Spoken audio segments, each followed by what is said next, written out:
must witness me sign that marriage certificate that they just participated in holy matrimony. And last night was a young couple who honestly just have been living with each other, going through what the world told them it's supposed to look like. And all of a sudden they were confronted with the gospel. And as Christians, they go, man, this ain't right. We want to make this right now. We don't need to wait 6 months and plan something. We want to be in right standing with God. It reminded me of our first wedding here 9 years ago. And they said, hey, there was Sunday. They said, hey, we'd like to get married. I said, okay, when do you want to get married? They said, Tuesday, after work. I said, okay. And this was two people, and quite honestly, this wasn't their first marriage. In fact, it wasn't even their second marriage. It was their third marriage, and both of them had made some decisions that had led to some addiction in their life. And to be honest, their family didn't even believe it would make. But Kelly and we were eyewitnesses, their lives being changed. And we knew they knew Christ. And we knew that God could put them together and keep them together. And so on a Tuesday night, out in the cafe area, they shared their vows together. And every anniversary, they sent us a text and say, thank you for believing in us. And that night, there was just 4 of us, and Kelly was the eyewitness. See, Jesus, when it comes to the gospel and the good news, he gives us the word gives us such great explanations so that you can understand that. But the best way is what? Just come and see. That's what Jesus said. Jesus said in John 1:39, come and you will see. Come, just follow me, come, and you'll understand what the good news and what the gospel is all about. And that's why you and we invite and introduce people to the good news and to the story. And what we're compelled to tell them. The gospel got to you. Why? Because somebody witnessed a life change that Jesus Christ did in them. And it's so compelled. They go, man, I want my neighbor, my friend, my family, I want them to experience Christ. And Jesus said what? The master said to the servant, go out to the highways and the hedges and what? Compel people to come in that my house may be filled. See, an eyewitness account, it's very personal. We have a lot of personal items that we carry on us, or maybe you're into these different personal services that are more available probably now than in history. And then we've been looking at how someone can identify you, that we're all unique, and we have we all have a unique a walk or a unique thumbprint or a unique ear print or line or eye or mouth. Last week we looked at the most obvious way to identify is some sort of marking on their body. We talked about the marking of the Holy Spirit if someone's changed. But the truth is, some people are never identified. If you go on to Harris County, all the counties have this, and this is an unidentified list person. You can go to that slide now. And there's hundreds that have died, and they don't know who they are. They can have markings on them. They show pictures of their clothes, and they're just trying to find a way to identify them. And as you think about that, that's a sad thing. It's a sad thing to die on this earth and no one be able to identify you. Can I tell you what's worse? Is to be identified by man, but not be known by God. And Jesus said it this way. He said, many will say, Lord, Lord, didn't we prophesy in your name, cast out demons in your name, and do mighty works in your name? But I will have to declare from them, depart from me. Why? For I never knew you. It wasn't personal. You thought I was just a ticket into heaven. I didn't know you. I want a personal relationship with you. And so many people are trying to be known by man and can care less if they know God. And for most of us in this room, it's so personal, our personal relationship with Jesus. And when we talk about Palm Sunday or the Last Supper or the cross or the resurrection or the essential, it's personal. Why? Because our soul knows it. That your soul is meant to be connected with God. It's personal. There's no greater feeling to be able to say, it is well with my soul, I'm known by God.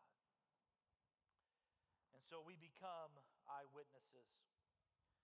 Jesus reminds us in Luke chapter 24, it says, you are witnesses to these things. So we've been looking at these 40 days. Last week, we looked at In Touch with Thomas, when Jesus showed up and Thomas touched Jesus' wounds. And through that, Thomas was the very first person in the New Testament, very first person after the resurrection to say Jesus is what? My Lord and my God. It became personal to him. Today we're going to look at the intervention of Peter, and this is found in John chapter 21. This is how John decides to end his gospel, with this intervention in John chapter 21. Now, as you're looking at John chapter 21, this is important. Verse 14 gives us the time frame. Verse 14, this was now the third time that Jesus was revealed to the disciples after he was raised from the dead. So the first time he appeared to his disciples, remember, he all came together and Thomas wasn't there, and he said, hey, do you have anything to eat? And he began to talk to them. The second time was 8 days later. This time they got Thomas in the room. We looked at it last week, and Jesus appeared to them. And this is going to be the third time. Now, so this is after 8 days, and this is before 40 days of the ascension. So let's jump in. Verse number 2. Simon Peter, Thomas, Nathanael, the sons of Zebedee, 2 other of his disciples were together. And Simon Peter said to them, I am going fishing. They said to him, we will go with you. And they went out and got in to the boat. Now, we see here that Peter has decided to go fishing. Now, this is not just some casual fishing trip. This was, in the Greek, it's very strong that he said, well, I'm going back to what I used to do. Now, Jesus had told the disciples to go and to wait. 4 of them continued to wait. These 7 joined Peter into going fishing. Now, we don't know how much time went by. They're going, hey, we don't know what to do next. And in disobedience, Peter says, you know what? I'm just going to go back fishing. And isn't it true, all of us, we're inclined to recline. We're inclined to go back with what's familiar with us. My guess is sometime this afternoon, you'll be more inclined to recline than go for a run. It's our nature. And Peter said, instead of listening and following, he goes, you know what? I'm going to go back to what I know. When faith is absent, familiar is present. And this is why so many people don't get to live an adventurous life following Jesus. Because instead of choosing faith, they just go back to what's familiar. You ever seen that in a relationship? Why do they keep going back? Don't you see it's toxic? Don't you see it's bad for you? It's like you're a dog returning to his vomit. Choose faith. Stop going back to what's familiar.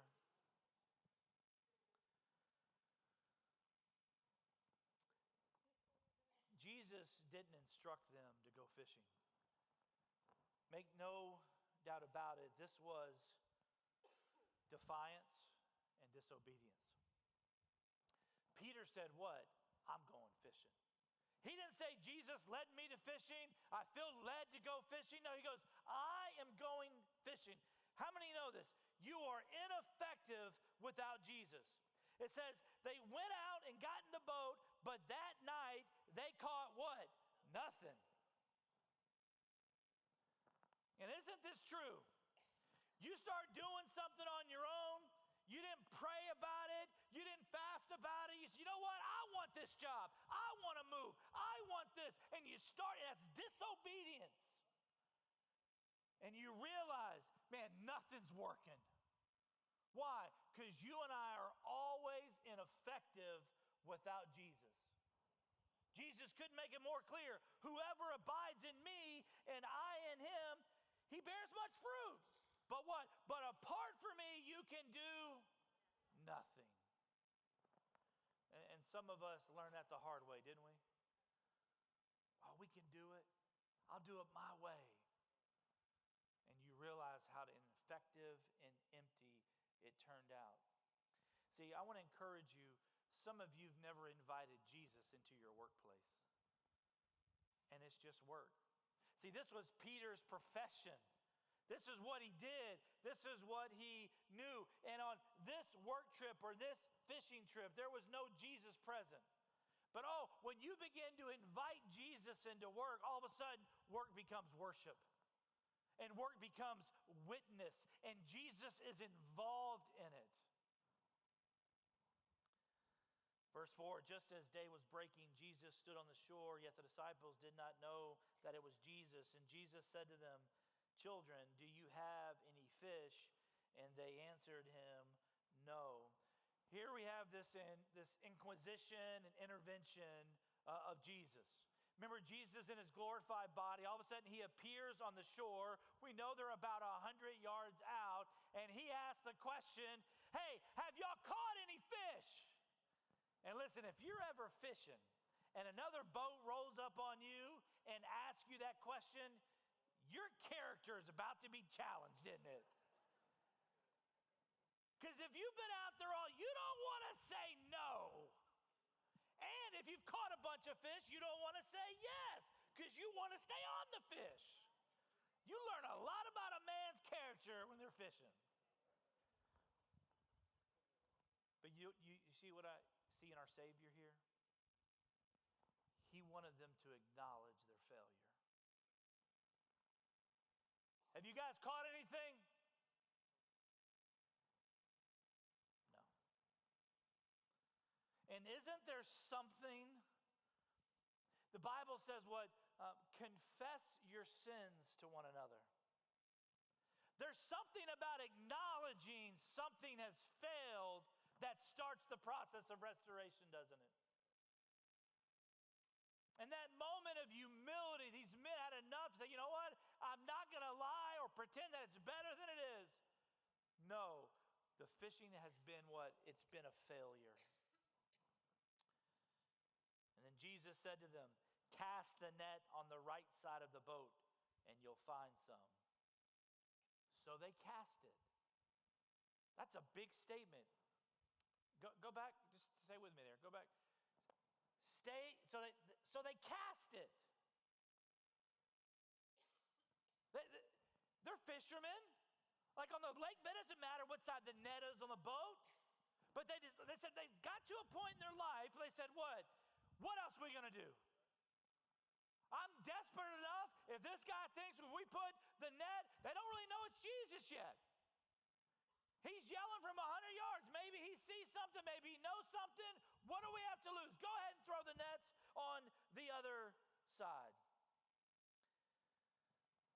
But there was someone on that boat that was beginning to process what was actually happening. Because they put that net on the other side, and it says they were not able to haul it in because of the quantity of fish. And who was remembering that? Peter was. Because guess what? That's how Jesus and Peter first met. Do you remember? They were fishing all night. They didn't catch any fish. He says, he says, first you can borrow your boat. He teaches from it. And they say, why don't you put the nets on it? We've already cleaned it. Okay, but because you say so, he puts the net over. They get all this fish. And Peter goes, man, I'm not worthy. And Jesus says, follow me. And Peter leaves fishing. He leaves those fish. That's how they first met. And now you got to remember, Peter has rejected Jesus. The most embarrassing, at Jesus' most need for him, he denied him. And all of a sudden, it's coming to him like, this has happened to me before. Sometimes he gives us a miracle. Sometimes he'll do something, what? Just for you. Because he loves you. It's something that you would know better than anybody else.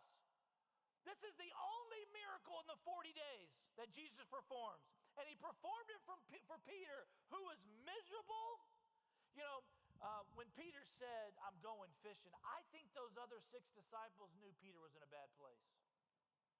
I think they could see the guilt and the shame all over his face. And they go, you know what? We better not let him go by himself. We'll go with you. And in Peter's disobedience and defiance and hurt and anger, Jesus does a miracle just for him. You ever relived your first date if you're a couple? Right? That's what he's doing. Hey, let's rekindle. Hey, Peter, you remember that first time when we fell in love? Remember that first time when we caught that fish and you said, man, well, who am I? I'm not worthy. And I said, follow me, and you follow. You remember that? Me too. Me too. And let's rekindle that, Peter. Let's go back to our first love and when we first understood and loved one another. And this miracle has taken place for Peter. Verse 7, that disciple whom Jesus loved therefore said to Peter, it is the Lord. When Simon Peter heard that it was the Lord, he put on his outer garment, for he was striped for work, and threw himself into the sea. I love how impulsive Peter is. He gets so enthusiastic. He's so eager. He's so excited that when he realizes it's Jesus, what? He jumps out of the boat. It's that same kind of Jesus is inside that what? Peter was the only one that stepped out of the boat in the storm and he walked on water. He had enough excitement and eagerness to know, man, if Jesus is with you, then hey, I'll walk by faith. Let's go for it. And all of a sudden, he sees Jesus and he jumps. Some of you are impulsive people. You go to the store to buy one thing and you come back with other things. You're my people. I'm like, baby, it was on sale. I need a knife that can cut through a shoe. And Peter kind of had that impulsivity about him. Let me ask you something. You've been on both sides of this. Peter walked on water, but here he had to run through water. 100 yards. It's kind of awkward, isn't it? You ever try to run in the ocean? Run in the sea? Run in the lake? And I just want to tell you, sometimes that's the reality of returning. You get to a place and say, I'll do whatever it takes to get back to him. And Peter runs through that water. And it was probably harder than he thought.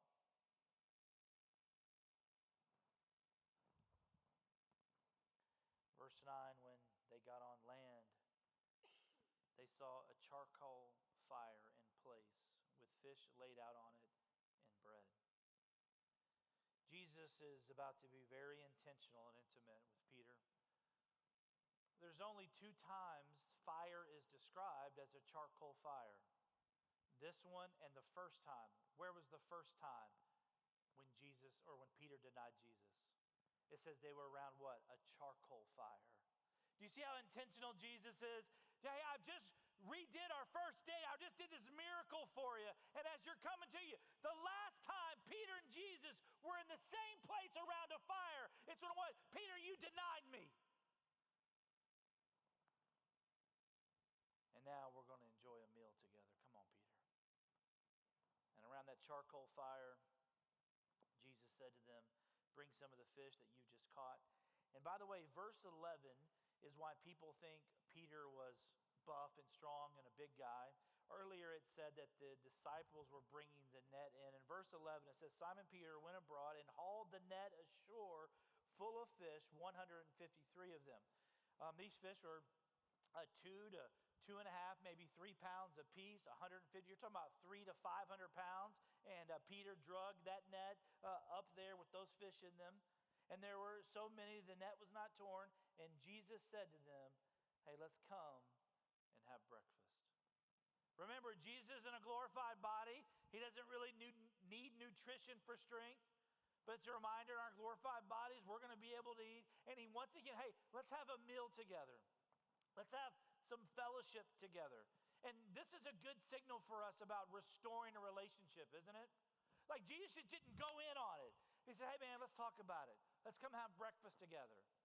And for many of us, it's going, hey man, do you think we could talk about this? Can we get some coffee?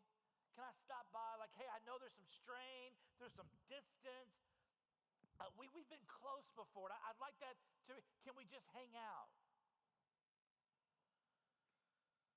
And then Jesus begins to ask some questions. The first question is, when they had finished breakfast, Jesus said to Peter, Simon, son of John, do you love me more than these?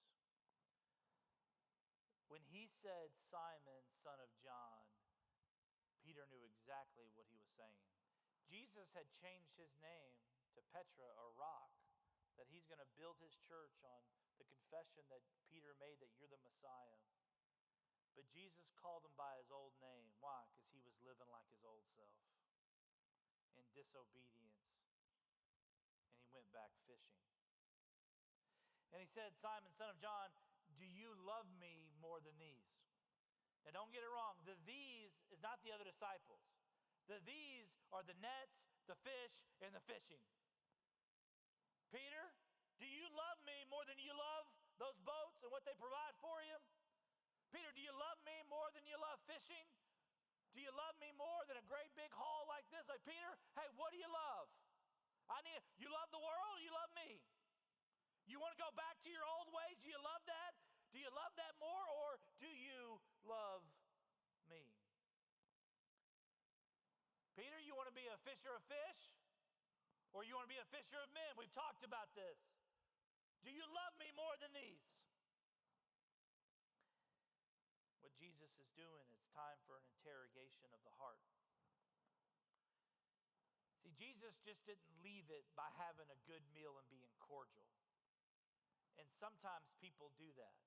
And they go, oh, okay, hey, we were able to go to the party together and do this together, we're okay, and no one ever addresses the real issue. And it doesn't get resolved. And you know that going in. You go, okay, yeah, we didn't fight this time, but I still don't want to be around them. And Jesus is going to go, it's always a heart issue. And there's an interrogation of the heart.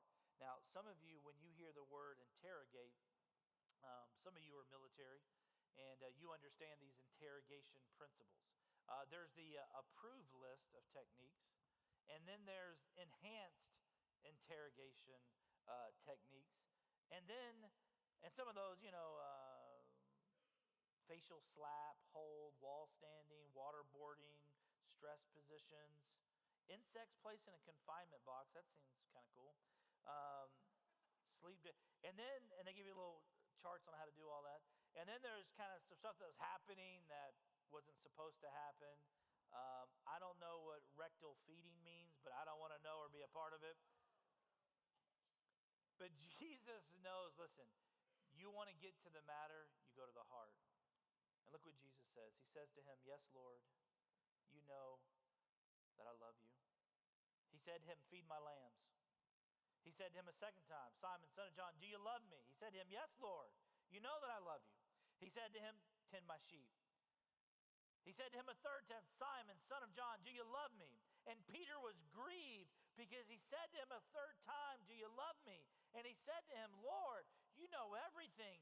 You know that I love you. And Jesus said to him, feed my sheep. Now, we could spend a whole series on this one conversation. But remember, this is about Peter who went back to his former profession.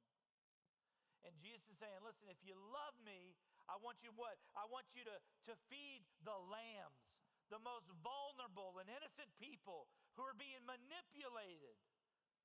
He goes, listen, go there and share the truth with them. Feed my lambs. And then he says, well, yeah, of course. And he asks him, and he goes, hey, well, if you love me, what? I want you to tend my sheep. You got to tend them. What does that mean? Listen, when someone comes to Christ, there's a tenderness there of going, what do they need next? How can we help them? Well, what are you coming from? Where are you at? What do you need? And that's what a shepherd, that's what a pastor, that's what, he's Peter. Hey, I need you to tender. I need you to tend to them. And then the third time when he asked him, see, he used the word agape, a form of agape in the first time, which is a love that's reserved just for God. It's the most strongest power of love. But the third time when Jesus said, do you love me? He used the word phileo. It means it's a brotherly love. It's where we get Philadelphia. And that's what really hurt Peter. He said, Jesus, of course we're friends. Of course we're in relationship. Of course I love you. And he says, what? Feed my sheep. a couple of things. I love that we are all Jesus' sheep. Jesus said, they're my sheep. Ain't your sheep, Peter. And no one is tied to a man.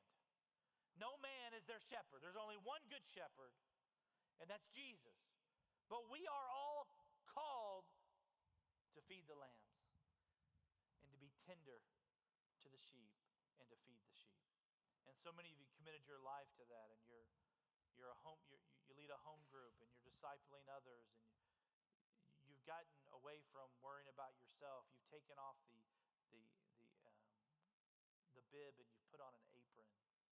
You realize that God's placed people around you for you to serve them and to tend to them. You know, the tenderness. You know, God's kindness leads us to repentance. And I was thinking about that in between services. I had a T-shirt idea. Do we have that? Do we have that slide? There it is. I like this. I like my correction like my chicken, tender. God's kindness leads to repentance. Winner, winner. Y'all like it? No. Yes? I'm making it. Let's go. It's just silly enough it might work. You know what I mean? Hey, don't you like your correction tender? Think about it. Peter's in the boat. He's defiant. He's disobedient. He's taking other people with him. And Jesus shows up on the scene and says, let's have breakfast together. And let's talk about your heart. See, it's God's kindness that leads us to repentance. It all happens in the heart. Jesus said, John 14:15, if you love me, you'll keep my commandments. Jesus said, hey, all the laws and all the prophets, they can be summed up into two: to love your Lord God with all your heart, mind, soul, and strength, and love your neighbor as yourself. He said the whole key to this thing is, man, it's love. And if you really want to live, the best thing you can do is to love God. And then Jesus sat down with them at the Last Supper and said, I'm going to give you a new commandment. He said, love one another as I have loved you. That's a different kind of love, isn't it? The love that Jesus loved them. See, you follow what you love, don't you? We all do. Whether that's a thing, whether that's an activity, whether that's a person, you're going to follow what you love. And because God knows what's best for us, Jesus says what? Listen, they're going to know you by what?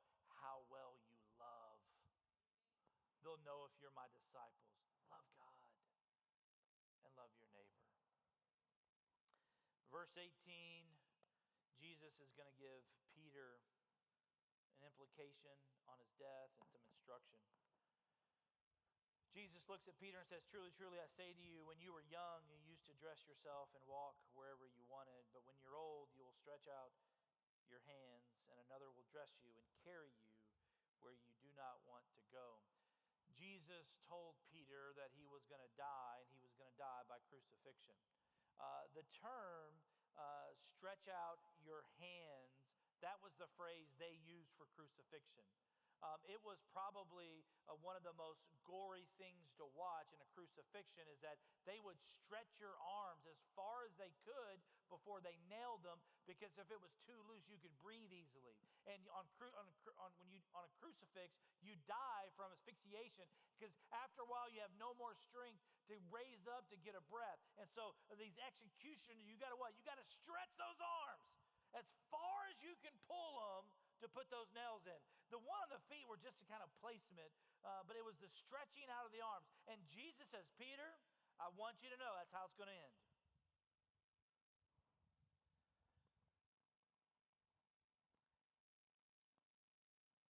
And this he said to show by what kind of death he was to glorify God. And after saying this, he said to him, follow me. Because that's what he said the first time. He said, Peter, follow. And this is a beautiful picture of Jesus saying, Peter, everything that happened in between, it's forgiven. Don't live in that guilt and shame of your denial what you've done. Follow me. We're starting over. We're starting fresh. We're starting new. Love keeps what? No record of wrong. I think another reason that Jesus told Peter that he was going to die on a cross is he was telling Peter, hey, Peter, in death, you won't deny me. You're going to be faithful to the end, Peter. I know you blew it this time. I know during my trial you denied me 3 times. Your faith faltered. But I want you to know at the end of your life, even as they stretch it, you're not recanting your faith. You're going to be faithful to the end. Peter had all this time to think about that, you know. I don't know if you'd want to know the way you're going to die or not. I think it'd be kind of nice. Peter would face issues and probably thought, hey, is this going to be the one? He was in prison several times, and his life was threatened, and he probably walked with, hey, God already told me how it's going to end. Who cares? I'm going to be faithful. I'm not going to deny him. But also, Peter had time to think, and when it came to his time of execution, if you're going on the Rome mission trip, we'll go there. It's the prison that him and Paul, separate times, spent their last night before they were executed on a Roman cross. And as Peter thought about that, when the time came, do you remember what he did? He said, hey, I'm not worthy to be crucified upright. Turn me upside down. Like, I don't mind. I'm going to suffer for my Savior, but I'm not worthy to die the way, turn my body upside down. Now, this would be a good place to go, man, what a great story of restoration. I mean, here we are in these 40 days from the resurrection of the ascension. I mean, last week when we saw what he did for Thomas, man, look at all that God did for Peter. And of course, Peter lives an incredible life. And you would think after Jesus says that Peter is good to go. Nope. The next verse, this is so good. Verse 20, Jesus said, follow him, right? Then it says, Peter turned and saw the disciple whom Jesus loved following him. That was John. And Peter says in verse 21, sorry it's not on there, he says, well, what about him? You just told me that I'm going to be crucified, but I'm going to follow you, but hey, what about him? And in verse 22, Jesus said to him, if it is my will that he remains with me until I come again, what is that to you? You follow me. Isn't it? We are so prone to our own insecurities, aren't we? Jesus had just recreated the miracle for him, had breakfast with them, reinstated him, told him how he was going to die and be faithful, and all of a sudden we go, wait, well, what about him? Listen, focus on your own walk with the Lord. Don't worry about how God handles and deals with somebody else. You focus on what he's calling you to do. You make sure you don't go back fishing, and that you follow him, and that you are going to be faithful. Why? Because comparison is the thief of joy. Here's all I'm trying to say, church. It's personal. And Peter matured, and he was a rock for the Lord. He didn't go back fishing. And he fed the lambs. And he tended the sheep, and he fed the sheep until he was crucified. And Peter had an opportunity to write. And in his first letter, just like John closed his gospel with the telling of the story of Peter's restoration, Peter decides to write verse 10 in chapter 5 as he closes his own gospel. Inspired by the Holy Spirit, Peter said, and after you have suffered a little while, the God of all grace, who has called you to his eternal glory in Christ, will himself restore, confirm, strengthen, and establish you. How could Peter write that?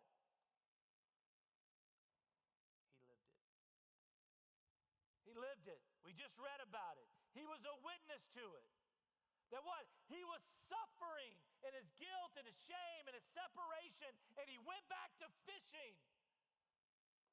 And Jesus appeared, and after the God of all grace, after all we've done and said about him, and what I did, the God of all grace, he himself, Jesus, he restored me. He confirmed my calling. He strengthened me, and he established me. Listen, do you believe that Jesus himself wants to do for you what he did for Peter? It's personal. He wants to restore you. He wants to confirm the calling, the thing he's already told you. He wants to strengthen you. And he wants to establish you in your ministry.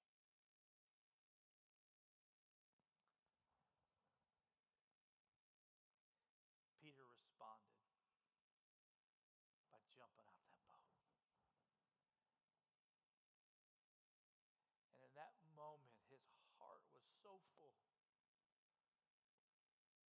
he couldn't get to Jesus quick enough. Let that be your testimony. Don't let somebody or something stop you, because it's personal, and he wants to restore, confirm, strengthen, and establish you today. Would you pray with me? Lord, I thank you for this eyewitness account of you restoring Peter. And God, I know that we're so inclined to go back to what we know, and God, I pray you'd help us walk by faith and not walk by familiarity. God, I know that you have something new for us. You want us to walk by faith. You have good for us. God, I pray, Holy Spirit, would you convict us where we've said, I'm going fishing. I'm going to go do what I want to do. And God, we know that we're so ineffective without you. Apart from you, we can do nothing. God, I pray where there's failure in our life, would we just admit that to you and say, no, I don't have the fruit. No, I have failed in that area. God, I thank you. There's something about that humility, that agreeing with you to say, no, that you want to help us. Throw the net on the other side.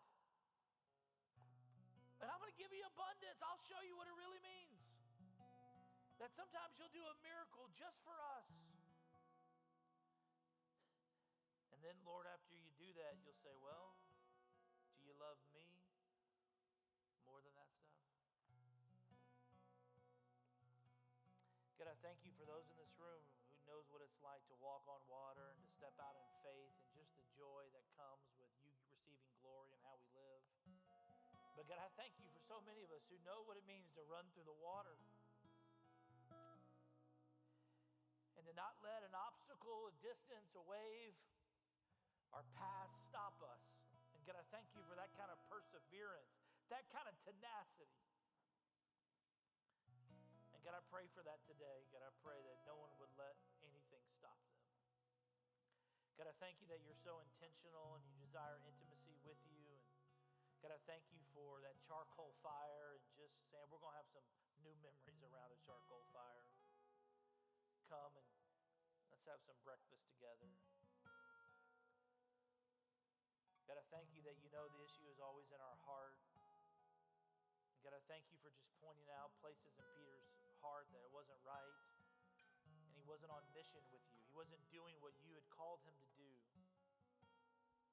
God, I thank you that you call us to love. I thank you for reminding Peter that he was going to be faithful to the end. And God, I pray for that for every one of us, that in our moments of trial, in our moments of temptation, we're going to be faithful. And we're not going to recant our faith. God, I thank you that we still have so many issues, and we're insecure,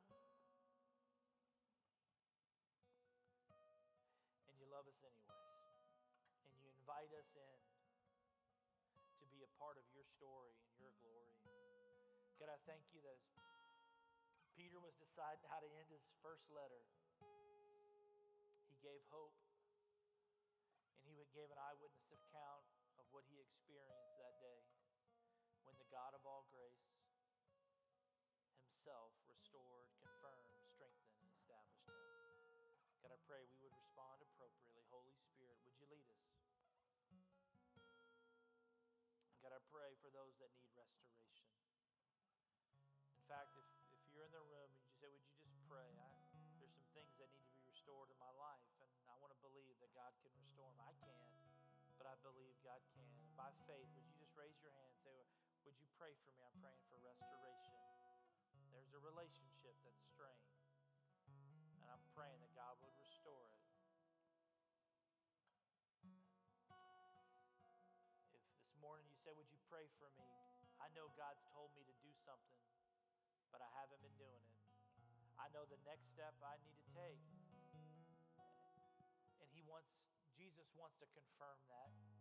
To say, Peter, I didn't change your life where you go back to being a fisher of fish. I changed your life so you can be a fisher of men. And if you just say, would you pray for me? I know that God's called me to something and I've been disobedient, and it's time for me to confirm what he's told me to do, and I want to do it. Raise your hand. Amen. God, I thank you for these hands raised. God, I thank you that you've already told them. And God, I thank you that you're confirming their next step right now. Is there anybody in the room that says, just pray with me, I'm weak? I find myself falling into temptation easier. I find myself drifting. And I find myself up against the enemy, weaker than I need to be. Would you pray that God would renew my strength? If that's you, would you just lift your hand up and say, God, give me your strength to be more than a conqueror in Christ Jesus. Amen. Thank you for these hands. And lastly, just pray for those that need to be established, that it needs to be founded on Jesus. Maybe that's a marriage. Maybe that's your gifts, your work. Maybe it's your home, but you don't want to be drifting away to and from. Like, you want to put your feet on the rock.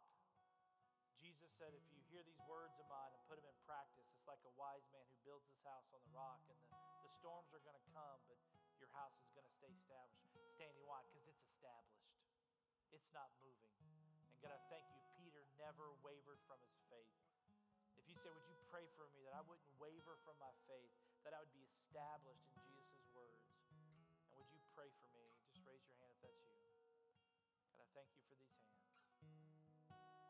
Jesus, we love you.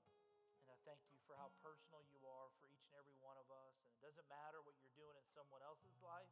What matters, are we going to be obedient to what you're telling us? So God, I pray that though none go with us, we've decided to follow you. God, I thank you. You gave Peter the same instruction that